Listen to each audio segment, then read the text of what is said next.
শোনেন, এটা স্লোগান দেশে ওই কিছু ওই কুকুর বাইরেছিল, আমি ওই এটাই দেখতেছি, ওই ঘাটমন্দি দেখতেছি, আবার কিন্তু উঠ দেখেছে ওসব ওই পাইকারা এখন আর বাংলাদেশে চলে না।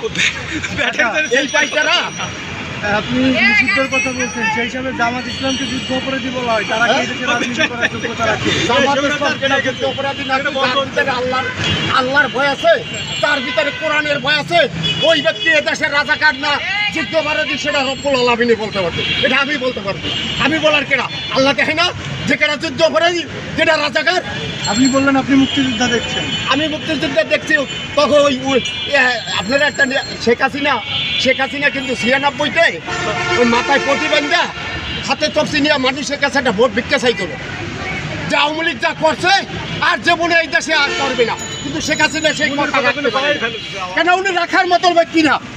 উনি, আমি দেখেছি, আমি বিভিন্ন রকমের মিডিয়ায় দেখেছি, উনি জেলখানার ভিতরে যে কার্যকলাপটা করছে, এটা কোনো মানুষের কার্যকলাপ না, এটা হচ্ছে পশুর চাইতেও খারাপ, এটা জানোয়ারের চাইতেও খারাপ।